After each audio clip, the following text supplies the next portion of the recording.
Good day. Welcome to Nautilus Inc. Fourth Quarter 2019 Earnings Results Conference Call. Today's conference is being recorded. At this time, all participants are in a listen-only mode.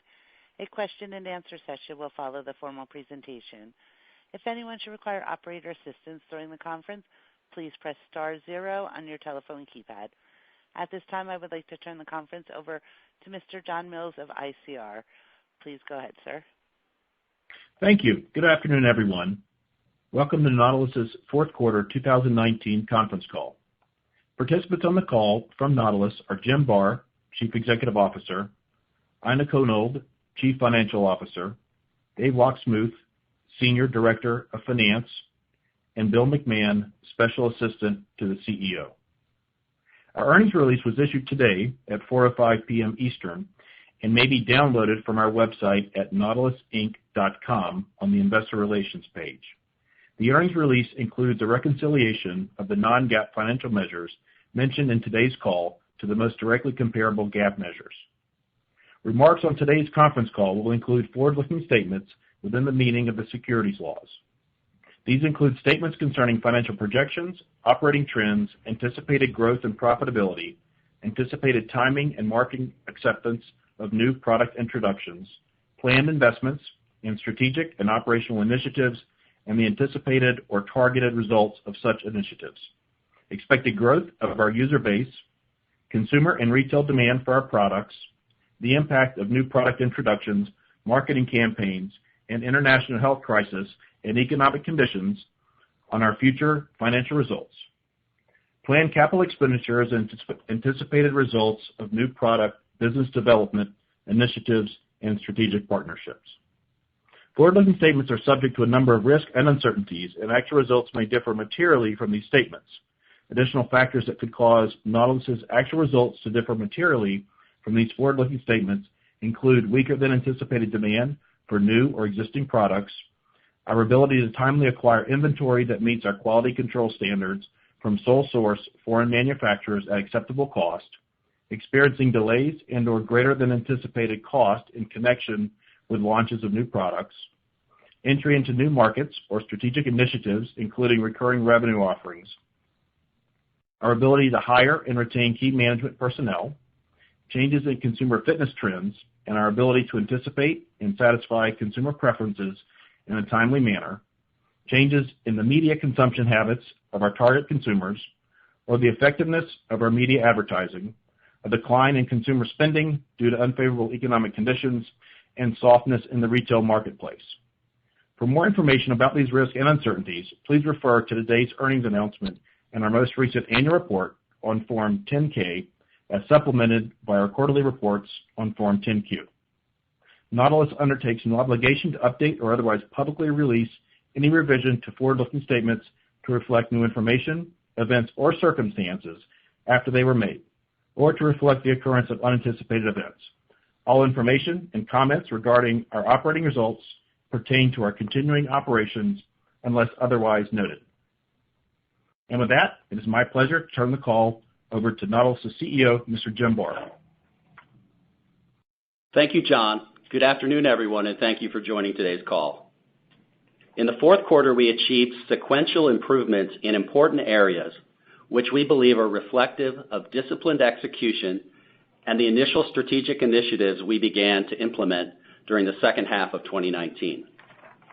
Even though we are encouraged by these short-term results, we must be realistic that we still face considerable challenges.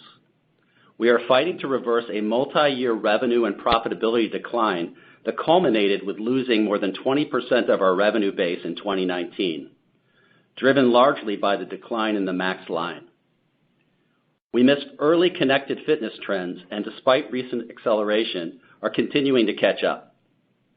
We are facing strong competition, some of which do not seem to have a profit motive, at least in the short run. Therefore, it is not reasonable to expect that our turnaround and full transformation is going to be a short-term exercise. In my first few months here, the team and I have identified key issues, diagnosed root causes, put in place short-term actions, focused on execution in the fitness season, and delivered sequential improvements at the most important time of the year. Now that we have exited the key selling season, as planned and as discussed on previous calls, we now turn more attention toward a deep dive strategic assessment, which will feed into a durable multi-year vision and insights-driven strategic plan that we plan to share with you later this year. For our customers, employees, and investors, I expect this to be a clear articulation of where we will focus and our path to restore long-term profitable growth. In the meantime, we continue to make important decisions about 2020, our transition year, and beyond. We are excited about our company's prospects and remain optimistic in the long run. Our brands are well known and strong. Our products are increasingly fortified with robust technology based on our Journey personalized connected fitness platform. On both our products and in our go-to-market methods, we are becoming a more digital version of our former selves. We have a talented and evolving team and a culture that is strong, resilient, and not resistant to change. With technology and connectedness, we have more ways to deliver on our noble mission. Nautilus has been helping people reach their fitness goals for over 40 years, and we plan to be a leader in our industry for many more years to come. With this context in mind, let me provide you with an overview of some notable accomplishments since our last call. First, during the fourth quarter, we achieved a moderate but important change in trajectory at the most important time of year. Retail restored its growth, achieving a nearly 5% year-over-year comp, resulting in its best sales quarter in history. The increase was primarily driven by strong sales from our Schwinn IC bikes and SelectTech weights, as well as partial shipment delays from the third quarter being recognized in the fourth quarter. We are just beginning to address the long-term underlying issues that we have diagnosed in our direct business, and it continued its multi-year decline. However, we were pleased that direct achieved a sequential quarterly change in trajectory, buoyed by the successful launches of our connected fitness products and by making changes in advertising spend levels, messaging, and media mix, achieving strong increases in ROI on advertising spend, a major driver in this business. Among the multiple causes of direct's multi-year decline, which accelerated in 2018 and 2019, that we have diagnosed and begun to address, number one, losing track of customers' evolving purchase journey and media consumption habits. Two, repeating a similar unsuccessful media mix strategy for several years. Three, failing to introduce connected fitness and technology to our products rapidly enough. Four, not keeping up with modern marketing techniques. And five, gaps in leadership. We expect to make progress on these and other fronts to revitalize the channel. However, it is unclear when this channel will return to profitable growth. In the quarter, the increased sales of Bowflex bikes, Bowflex treadmills, and Max Total were more than offset by lower Max Trainer product sales. A portion of our direct sales decline was due to our decision to reduce advertising expense by 43%, focusing on return on this investment. By reading our results, competitors' behaviors, and adjusting media mix creatives and varying our levels of spend, we were able to achieve better sequential quarterly results and a better return on ad spend. Overall, with these changes in trajectory, we generated approximately $6 million of EBITDA from continuing operations and reduced operational expenses by 27% in the fourth quarter of 2019 compared to the same period in 2018. Second, we worked towards strengthening our balance sheet to provide more capital to fuel our future. On February 4th, we announced that we secured a $70 million senior secured credit facility, giving us the financial flexibility to refinance our debt and fund our key growth initiatives. We were pleased to have strong interest from the banking community in our transformative direction and leverage this to select strong partners and secure what we consider to be favorable terms. We believe the additional liquidity and the improved terms of this facility give us a much stronger financial foundation. Third, we accelerated connected fitness further into our product portfolio with several new offerings. At the end of October, we launched our digital platform under the Journey brand, providing us with a single personalized connected fitness platform that we will leverage throughout our portfolio. Journey features an industry-leading, AI-driven, true personalization engine that suggests customized workouts and adjusts to an individual's fitness levels, providing the feel of an on-demand personal trainer. Journey also gives users access to our proprietary Explore the World experience, allowing users to virtually train in numerous locations across the globe via high-definition video, as well as a library of trainer-led workouts. Additionally, we offer curated music matching their workout and access to streaming entertainment options. Over time, Journey will be available extensively throughout our product portfolio. We are early in building our membership base, so we'll not be discussing specific numbers, but I can say we achieved strong growth in overall members, paid members, and revenue run rate for the quarter and the year. In addition, in the fourth quarter, driven by the popularity of indoor bikes, we introduced and aggressively marketed our first ever Bowflex indoor cycling bike, the Bowflex C6. The C6 offers a high-quality connected fitness bike at less than half the price of a popular competitor in the bike category. C6 also features an open platform where users can also avoid a $39 a month subscription that comes embedded on that competitor's bike, and instead can choose between our Explore the World experience or other popular third-party programs. The C6 value proposition has resonated extremely well. Sales have been very encouraging and have temporarily outstripped supply. We are working with our vendors to increase the supply and shorten lead times for this product. We are pleased to offer such strong value, to have our products so highly demanded, and to be breaking through in our marketing messages. Along with these key personalized connected fitness launches, we continue to compete by giving customers choices in the types of equipment, price points, technology, and ways to buy our products. Finally, we strengthened our team with outstanding leaders. Becky Alseth joins as VP Marketing and Direct. Becky is a world-class marketer of leading brands with experience across multiple industries and categories, including at Avis Budget, Diageo, and Clorox. Most recently, she headed marketing at Ritchie Brothers, where she led a digital transformation and an up-leveling of the marketing department function. I believe our company needs to be more driven by customer needs and insights, and Becky, myself, and the rest of the team will partner to achieve this. In December, we welcomed our new CFO, Ina Knoll. Ina comes to us with over 25 years of experience, 20 of which she served in various executive-level financial roles, including founding CFO in China at Gap Inc. Ina's financial background and deep knowledge of consumer goods are vital as we execute our strategic initiatives and move forward as a company. Both additions bring strong functional expertise and, importantly, are strong strategic thinkers and passionate people leaders. Reflective of the transformation ahead, our executive team is now a better mix of fresh perspective and longer-term Nautilus experience, with more than half of the team being at the company less than 3 years. To recap, we are pleased with our change in trajectory and short-term results, our strengthened balance sheet, further acceleration of connected fitness, and improvements in the team. We continue to have much work to do, but I am pleased and excited that we have begun to move forward. Before I turn over the call, I want to address the coronavirus, as I suspect it's on everyone's mind and is an evolving situation. Let me start by saying that our top priority is the health and welfare of our employees and partners. We are pleased to report that we have taken strong precautions and that no employees have been diagnosed with the virus.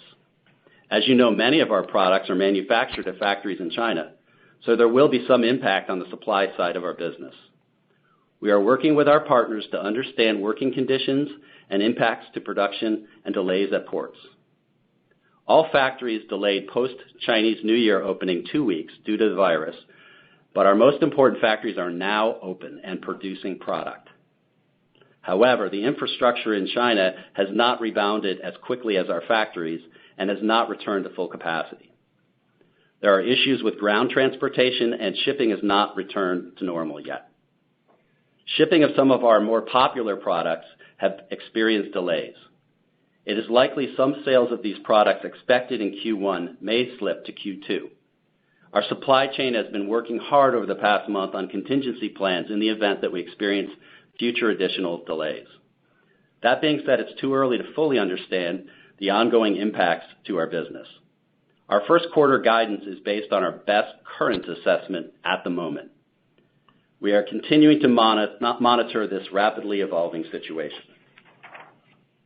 And now I'd like to introduce our new CFO, Ina Knoll. Ina will now provide an overview of the financials for the quarter. Ina, welcome to Nautilus. Thank you, Jim. Good afternoon, everyone. I'm excited to have joined the company at this pivotal time.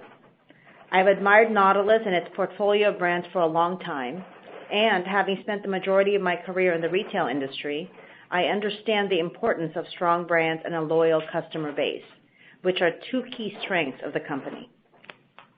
I believe we have the right assets in place to return to a profitable growth trajectory. We are addressing the issues that have caused our performance to falter, and we are investing in the future. However, investments take time to pay off, and as Jim mentioned, this transformation process will not be completed overnight. I'd now like to review the fourth quarter 2019 and full year 2019 results in more detail. I'll begin by speaking to total company P&L results. Net sales for the fourth quarter were $104 million, down 10% compared to $115 million in Q4 last year. Deep sales declines in the direct segment were slightly offset by gains in retail. For the full year, net sales were $309 million, down 22% compared to $397 million last year. Gross margins for the fourth quarter were down 7 percentage points to 37% versus 44% in Q4 last year. Unfavorable product mix and higher tariffs were the primary drivers for the decline. For the full year, total company gross margins were down 10 percentage points to 36% versus 46% last year. Fourth quarter operating expenses decreased by 27% to $35 million, or 34% of net sales, compared to $48 million, or 42% of net sales in Q4 last year. For the full year, total operating expenses were $211 million, or 68% of net sales, compared to $161 million, or 41% of net sales last year. As a reminder, operating expenses for the full year 2019 include $72 million of goodwill and intangible impairments. Excluding the $72 million impairment, total operating expenses were $139 million, down $22 million, or 14% below last year. I'll now provide more detail on operating expenses, excluding the $72 million of impairment. Fourth quarter sales and marketing expenses were down 30% to $25 million, or 24% of net sales, compared to $36 million, or 32% of net sales in Q4 last year. For the full year, sales and marketing expenses were down 18% to $95 million, or 31% of net sales, compared to $116 million, or 29% of net sales last year. Expense reductions in this area for both the quarter and the full year were primarily in media spend. Fourth quarter general and administrative expenses were down 14% to $6 million, or 6% of net sales, compared to $7 million, or 7% of net sales in Q4 last year, driven by lower legal expenses.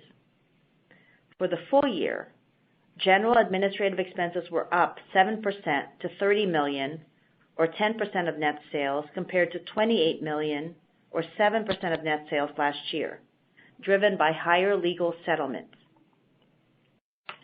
Fourth quarter research and development costs were down 26% to $3 million, or 3% of net sales, compared to $4 million, or 4% of net sales last year. For the full year 2019, research and development expenses were down 15% to $14 million, or 5% of net sales, compared to $17 million, or 4% of net sales last year. For the quarter and the year, the decrease was primarily due to higher investments in digital platforms that were capitalized. Fourth quarter operating income improved by 21% to $3.3 million versus $2.7 million in Q4 last year. For the full year 2019, operating loss was $101 million compared to operating income of $21 million last year. Excluding impairments of $72 million related to goodwill and intangible assets, full year 2019 operating loss was $29 million.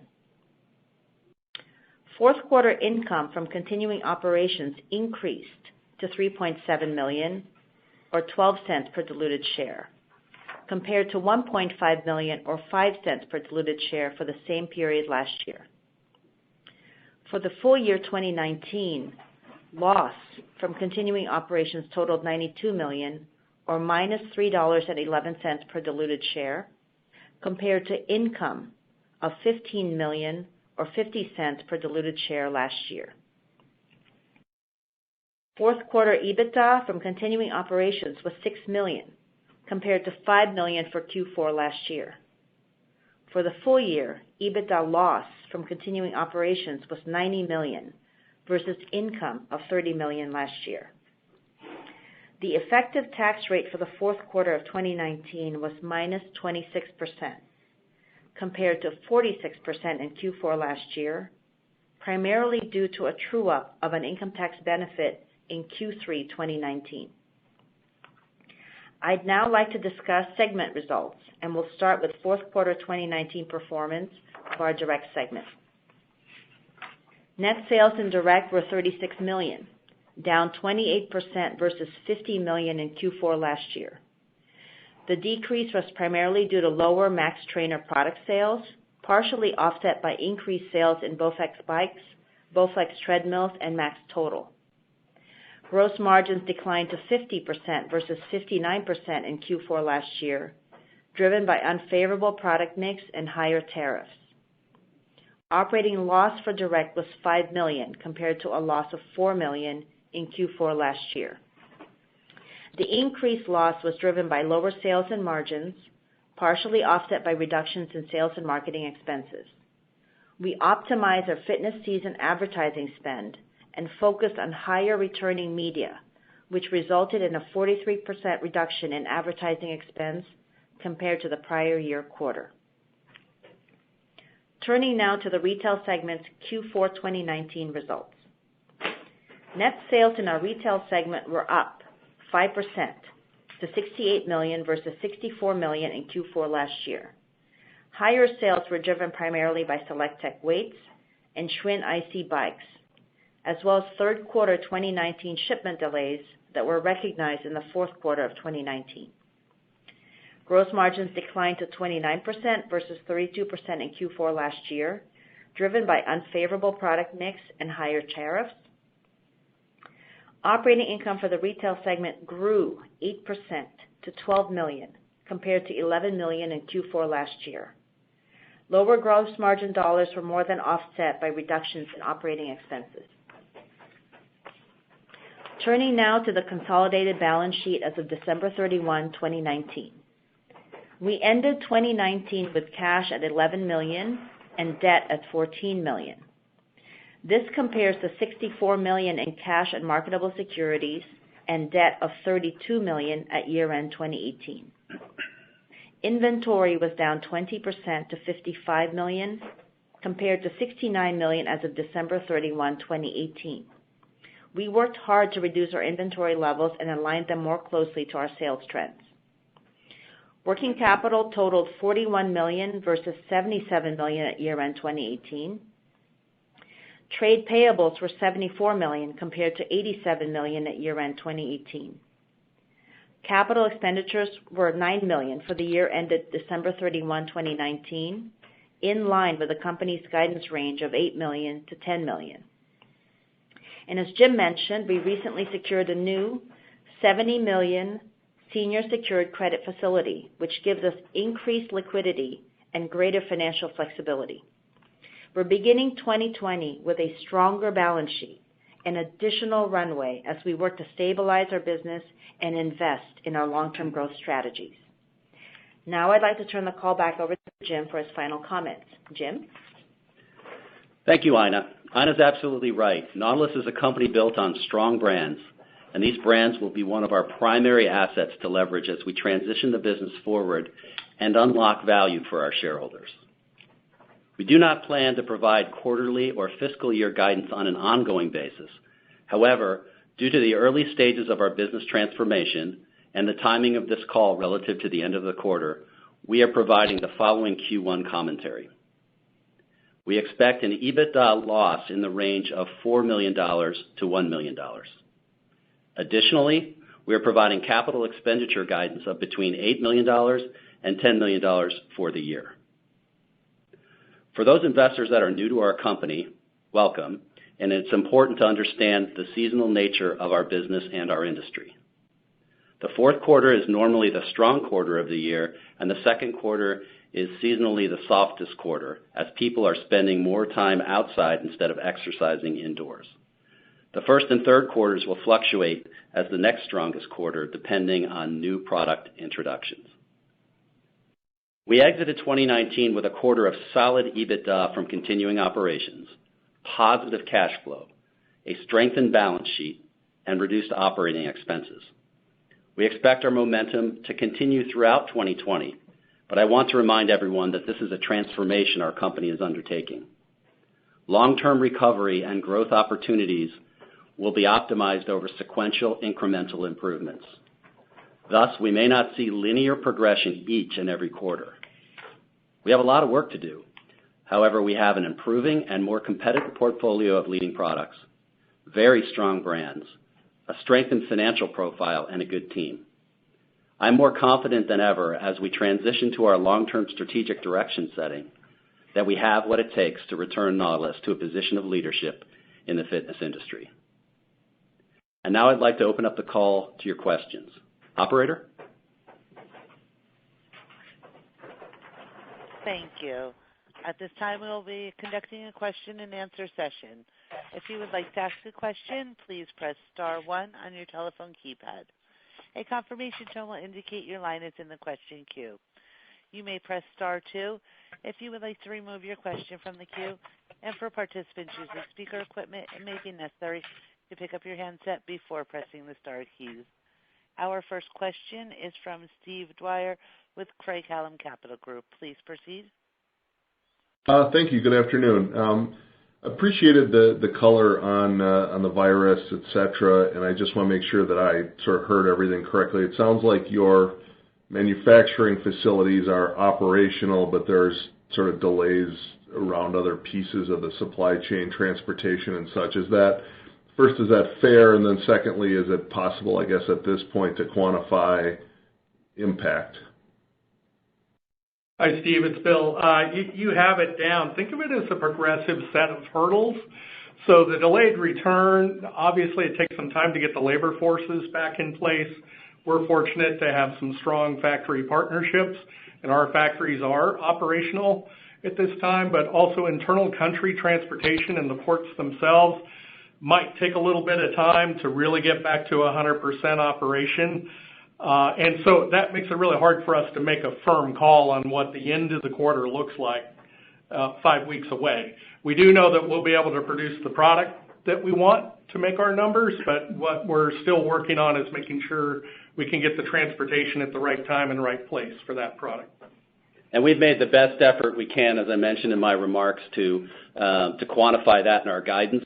It's one of the reasons why our guidance has a little bit of range in it. Because it's unclear exactly what happens that last couple of weeks of the quarter, given where things are right now. Sure, that makes sense.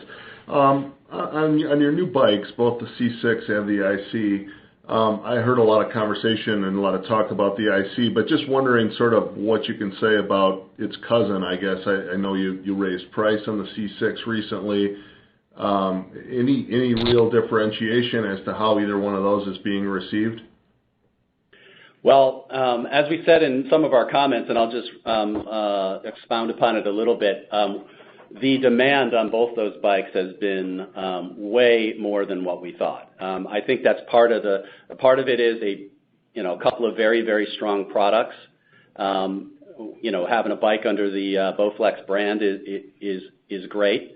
Then our go-to-market and our differentiation on that relative to other bikes in the market has proved to be very, very strong. So both of those bikes have tremendous volume, tremendous demand, and I believe we've marketed exactly how I had hoped we would. So we've got really good momentum on that. Of course, the other side of that now is we're making them as fast as we can. We're shipping them across the ocean as quickly as we can, and we hope to fulfill all of our demand as quickly as possible. Yeah, that leads into my next question, I guess. Do you have any sense as to, has there been any cancellation? I know, one or both of those are backlogged for quite some time. IC is out of stock at a lot of the retailers. Do you have any sense as to, is any of that business sort of lost, do you think, or is everybody kind of hanging in there from what you can tell? Well, we experience some cancellations, of course, when you have an extended period like that. However, we're trying to do everything we can to keep them in the fold. We're communicating directly with our customers frequently, telling them, giving them updates.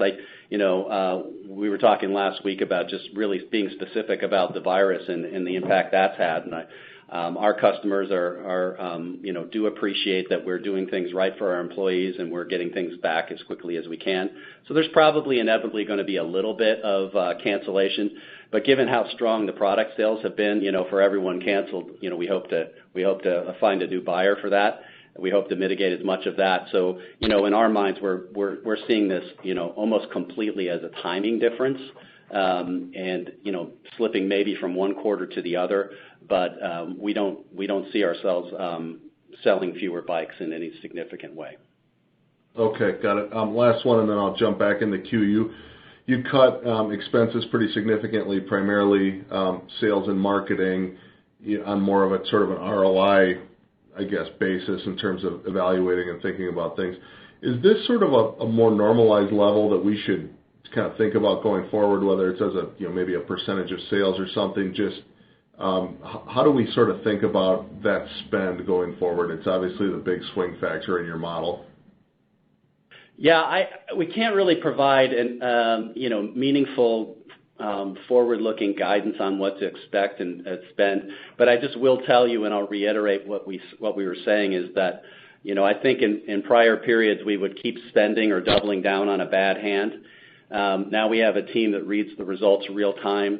We pull back the spend. We move it to different media. For example, we moved some more to digital channels this year. We moved more to what we would call high-vis TV from what we would call core TV. Those are networks that more people watch. And so we keep playing with those particular things. But the ROI on that spend is really such a big driver of the business. And what we really proved this time is in fourth quarter is we know how to do that at an economically good outcome. We didn't get the volume we'd like to have, but that's the trade-off that we took inherently in the decisions that we made. Yeah, makes sense. Okay, thank you. Thank you, Steve. As a reminder, to star one on your telephone keypad if you would like to ask a question. We will pause for a brief moment.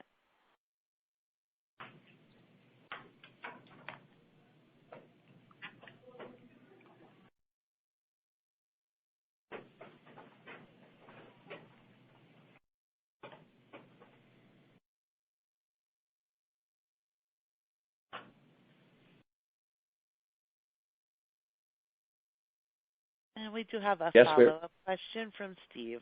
Hold on one moment. I guess Thank you, Steve. Hi there. I'll jump back in.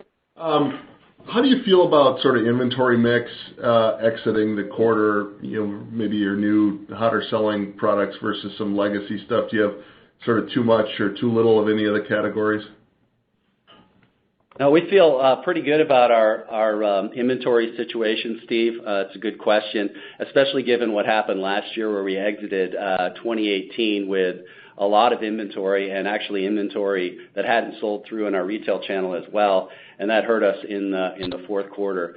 We not only reduced inventory in a meaningful way overall, we think it's a good mix of that, other than the stockouts, I would probably say. We wish we had more of those. And the retail channel looks pretty clear to us, so that won't be affecting us this year the way that it did last year. So we're feeling good about that. I'm looking at anyone else comment. Nope. Agree. Nope. Agree. All right, got it. That really is it for me this time. Thanks, guys. Our next question is from Mike Schwartz with SunTrust Robinson Humphrey. Please proceed. Hey, good evening, everyone. Hi, Mike. Just wanted to start off on Max Trainer. That product is still a sizable portion of your sales and has been in decline for a couple of years. I know you're kind of in the process of doing some things on the product side, and sounds like on the marketing side as well to be a little more optimal there. But maybe talk about your long-term plans with that product. Is that something you're going to look to maybe refresh, reinvigorate going forward, or are you in the process of pivoting away from that product line? Well, for competitive reasons, I don't want to disclose our plans in that direction, but I will say that we see the Max as still a very viable product line, and we can see ways that we could refresh it in a way that would hopefully rejuvenate parts of the portfolio. It'll probably never become what it once was. Products have their own life cycles up and down, and this is really this year is probably going to be more of the year of the bikes, no matter what we plan. So we're fighting that a little bit, but we're going to do everything we can to rejuvenate sales in that particular product. And I don't know when we typically, probably either the next call or the one after, we'll talk about our product portfolio for the year, because in that way we'll be able to tell you exactly what you're asking right now. And I apologize, I can't disclose that at this point. No, understood. Thank you for that. And then I think in your preamble, you made the comment, Jim, about some of your competitors don't seem to have a real profit motive. I guess maybe a little more color on what you're seeing there. Is that more impacting the direct side of the business? Is that on the retail side of the business, or maybe both? I'd say it's more of a long-term thing when we think about when we're talking about strategic planning, that there's just a reality that there's going to be competitors like that probably every year, and that's kind of a new reality for our business that we hadn't faced before, and so we're making sure we're prepared for that. We want to make sure our products are competitive, and we have a way to compete with each one of those as they occur. And we feel pretty strongly that we have a lot there, right? We have it's a very large market opportunity. There's not a winner-take-all situation. We're transforming our company. We've got great brands people already know. We have a strong platform. We've got an improved financial position. And, as we always have, we continue to compete on choice. We have a wide variety of types of fitness equipment and a wide range of products and price points for each of those. And that's a differentiator versus, the known new competitors. So we continue to use some of our old formulas to compete, and then we're adding technology to compete in new ways. But just to clarify, I mean, you weren't calling out anything specific to this year, or anything getting materially worse. This is more of a broader comment around the competitive set. Yeah. I mean, I have no internal view to the competitors. At least one of them is public, so I'm just going off their public statements, and where they're driving lots of growth, which we admire, but they're not doing it profitably, and that's where the comments go. Okay. And then just maybe one more from me, just on the marketing front. I mean, it sounds like you guys are in the process of optimizing that, but I guess what's the long-term balance of marketing versus top line growth in the direct business? Because it sounds like you're getting the ROIs where you need to get them, but obviously when you're cutting back or pulling back on spend, there is some direct impact on that top line. So maybe talk about the balance of that going forward. Yeah, it's sort of as we described. We're going to focus on ROI. We're not going to double down on bad hands, and we're really going to look, especially in direct, at there's 8 causes that we've diagnosed. I only shared 5 of them because I thought that was enough. But on each of those, we're really going to address them, and I won't list them again. But we really looked at that. We're going to find that, as you said, balance is the right word. We want to drive the growth, but we really need to find a new model that works with the realities. There are new realities, like we talked about competition, but another big one is there have always been hero products for our direct business, or most of the time have been hero products, whereas we're trying to create a new business model where we don't rely on that. We'll take them when we get them. But I think if you sit around and wait for, and you hope to invent something that's never been invented before and then, market it with exclusivity, it's just harder to do that. So we're just trying to, square up this model with the market realities of today. Okay, great. Thanks. That's it for me. Thanks, Steve. We have reached the end of our question and answer session. I would like to turn the floor back over to Jim Barr, CEO, for closing comments. Thank you, everyone, for joining us on today's call. I look forward to talking to you on the next call. Onwards and upwards. Thank you. Thank you. This concludes today's conference. You may disconnect your lines at this time, and thank you for your participation.